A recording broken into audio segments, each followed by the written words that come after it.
అయితే ఇప్పుడు మామూలుగా అంటే నా జీవితంలో కూడా నేను ఎక్స్పీరియన్స్ అయింది. ఇప్పుడు మీరు చూశారు ధ్యాన మహాచక్రం స్టేజీలు ఎంతెంత పెద్దయో, అంతంత స్టేజీల మీద మైక్ పట్టుకొని నిలబడటమే ఒక ఈగోలాగా ఫీల్ అవుతారు.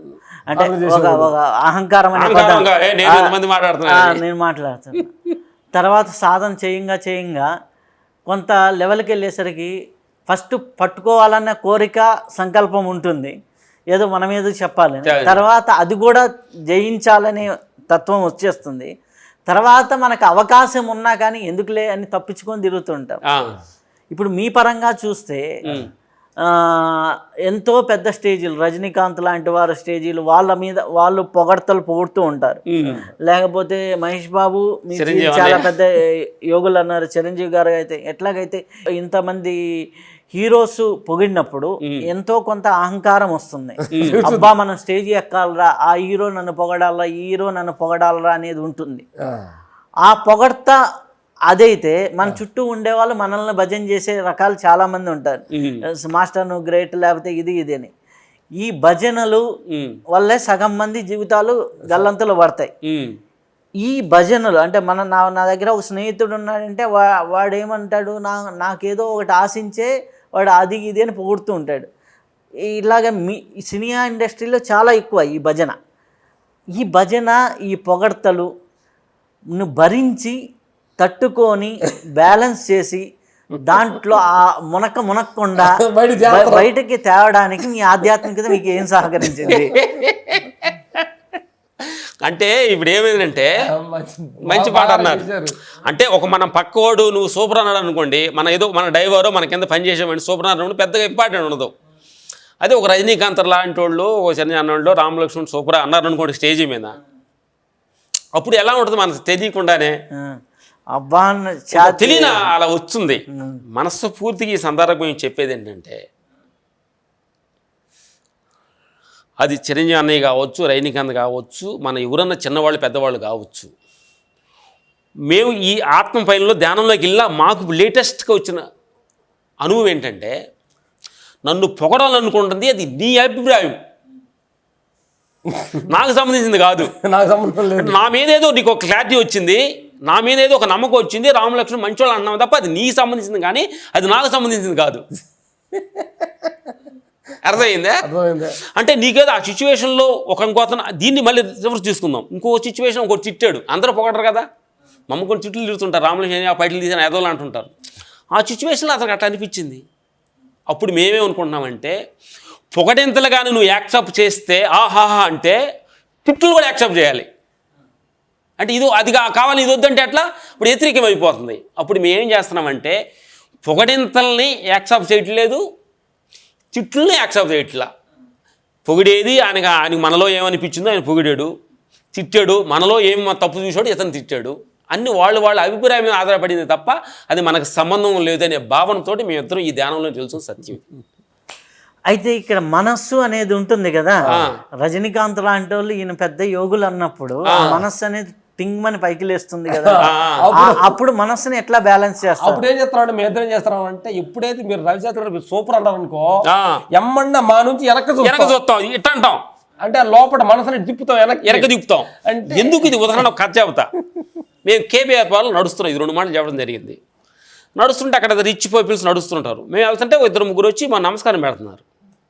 మేము 2 మాటలు నమస్కారం పెట్టి అని యాక్సెప్ట్ చేస్తున్నాం. కొంచెం దూరం వెళ్ళిన తర్వాత చూస్తే ఇది ఈ నమస్కారాలు పెద్ద కలెక్టర్లా కూడా మనకు పెట్టే చేతులు పెద్దవాళ్ళలాగా ఉండారే అని చెప్పి మాకు డౌట్ వచ్చి వెనక్కి తిరిగి చూస్తే హోమ్ మినిస్టర్ జానారెడ్డి రెడ్డి గారు నడుస్తున్నారు మా వెనక. ఈ నమస్కారాలు ఆయనకి మేము తెలియక నాదేని చెప్పి కొంచెం దూరం నడిచిన తర్వాత ఓహో ఈ నమస్కారం ఆయనదా, అప్పుడు జ్ఞానం వచ్చింది.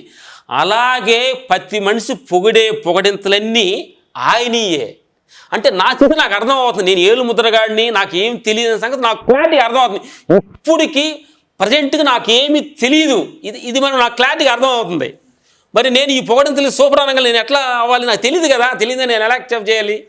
సత్యాన్ని ధ్యానంలో కూడా తెలుసుకున్నాం. ఎందుకంటే మన లెవెల్ని మనం కానీ తెలుసుకుంటే అసలు లెవెల్లో నేను ఏం చేయదు. మన లెవెల్ మన లెవెల్ మర్చిపోతే అన్ని మన లెవెల్ మర్చిపోతే ఏ లెవెల్ అయినా నేను తొక్కేసింది. మన లెవెల్ మనం ఏ మెట్టి మీద ఉన్నాం అనేది Yes. అవగాహన గుర్తు చేసుకుంటూ ఉంటే ఏ లెవెల్లో వచ్చినా బ్యాలెన్స్ ఉండొచ్చు అనేది సత్య తెలుసు మాకు అనుభవం. అడగండి. అయితే సర్వసాధారణంగా కుటుంబ జీవనంలో ఉన్నప్పుడు భార్య పిల్లలతో కొన్ని ఎమోషన్స్ కొన్ని బాధ్యతలు ఉంటాయి. అలాగే సినిమా ఇండస్ట్రీలో మీరున్నారు కాబట్టి సినిమా ఇండస్ట్రీలో ఆటోమేటిక్గా కొన్ని బాధ్యతలు కొన్ని మీకు ఉంటాయి. సర్వసాధారణంగా అంటే నాకు సినిమా వాళ్ళు చాలామంది జాతకాలకు వస్తున్నారు కాబట్టి నాకు తెలుసు వాళ్ళు ఈ సినిమా ఇండస్ట్రీని దీన్ని అంటే ఈ ఫ్యామిలీని బ్యాలెన్స్ చేయలేక కొట్టుకునే వాళ్ళు చాలామంది ఉన్నారు. అక్కడ ఉన్న ఎమోషనల్ లైఫ్ని ఇక్కడ ఉన్నటువంటి తట్టుకోలేక విడాకులు తీసుకున్న పెద్ద పెద్ద వాళ్ళు స్టార్స్ ఉన్నారు. సో మ్యారేజ్ లైఫ్ని బ్యాలెన్స్ చేసుకోలేక దీంట్లో మీరు తీసుకొచ్చి ఆధ్యాత్మికత అనే 3వ పాయింట్ పెట్టారు. ఇది ఈ రెండిటిని బ్యాలెన్స్ చేయడానికి ఉపయోగపడిందా లేకపోతే ఈ రెండిటికి నుంచి బయటపడడానికి ఉపయోగపడిందా? ఈ రెండిటికి కాకుండా ఇది 3వది హ్యాపీగా ఉంటున్నారా? ఈ సంసారానికి సంఘానికి మధ్యలో ఆధ్యాత్మికత మీ జీవితానికి ఎలా ఉపయోగపడింది? దాన్ని మొరట భాషలో మా లాంగ్వేజ్లో చెబుతాం. ఒక జోడెడ్ల బండి వెళ్తుంది, పైన రథసారథి నుంచుంటాడు, 2 పగాలు పట్టుకుంటాడు, చంద్రకోలు పెట్టుకుంటాడు. ఒక ఎద్దు ముందుకు వెళ్తున్నప్పుడు ఈ ఎద్దుని చల అంటాడు, ఇప్పుడు ఇది వెళ్తుంది. మళ్ళీ క్యాజువల్ ఉంటాడు, 2 వెళ్తుంటాయి. మళ్ళీ అప్పుడప్పుడు పొంగ కొంచెం దూరం వెళ్ళంగలా ఇంకొక ఎద్దు వెనకబడుద్ది. దీన్ని అట్ట అంటాడు.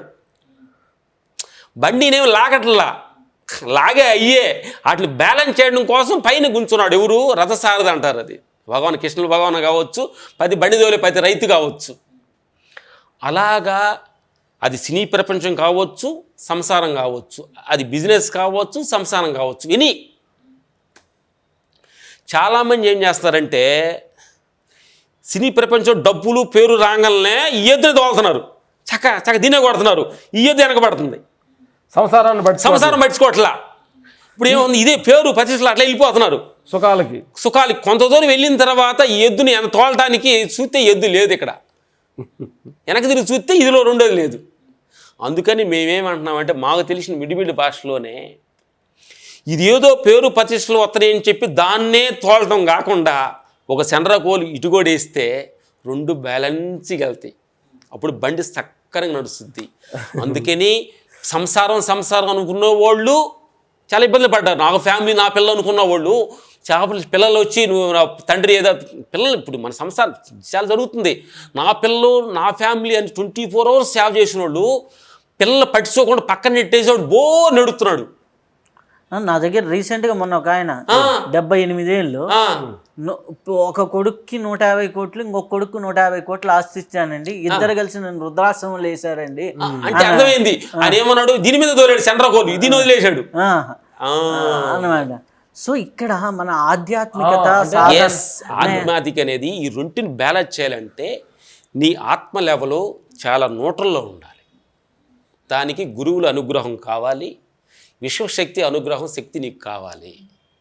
అప్పుడు గురువుల దగ్గరికి వెళ్ళి నీ తలంచి శరణోభావన ఏడుకొని, అయ్యా ఇట్లా నాకు డబ్బు సంసారం ఉంటే బ్యాలెన్స్ చేయలేకపోతున్నాను, నాకు కొంచెం బ్యాలెన్స్ కావాలని అది సమాపణ శరణోభావంగానే మనం శరణగలిగితే సమర్పణ భావం.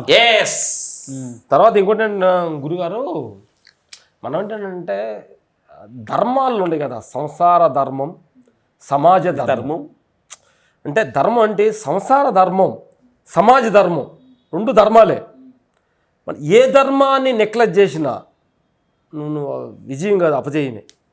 సమాజముల పట్ల ధర్మాన్ని పాటిస్తూ సంసారం పట్ల ధర్మాన్ని కూడా 2 కానీ నువ్వు మైండ్లో పెట్టుకోవాలంటే ఒకే ఒక త్రాసు ధ్యానం లోపలికి వెళ్తేనే అన్ని 2 కళ్ళుతో చూడగలం.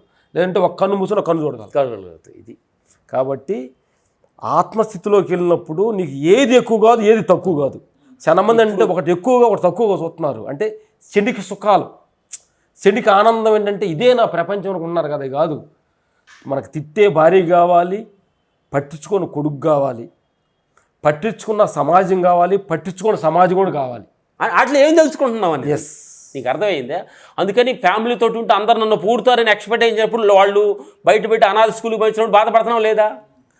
ఇళ్ళు గురించి తెలుసుకోవాలి, దాని గురించి తెలుసుకోవాలి. ఈ రెండు అనిత్యమే. మళ్ళీ ఈ రెండుని జోలుతూ ఈ రెండు అనిత్యమే, ఇది శనిక్యమే అనే భావనలోకి రావాలి. అంటే మాకు మొన్న అనిపించింది ఏంటంటే 3 స్వార్థ విషయాలు.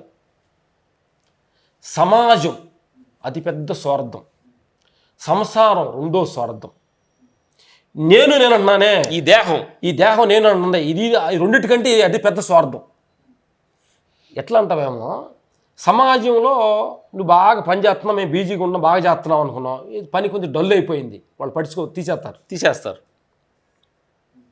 సంసారంలో వచ్చి వాళ్ళు అన్ని వసవర్తులు అన్నీ కల్పిస్తానని చెప్పి మనం ప్రేమ చూపిస్తారు.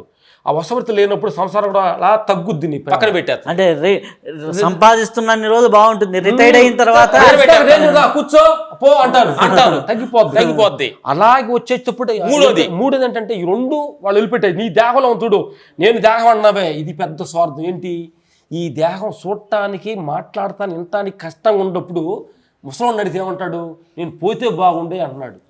ఇంత ప్రేమించిన ఈ దేహాన్ని వాడి నోట్ల నుంచి ఏమవుతుంది, పోతే బాగుంది అన్నాడు. ఏంటి అది పెద్ద స్వార్థం కదా. స్వార్థమే ముందు నీలోనే ఉంది.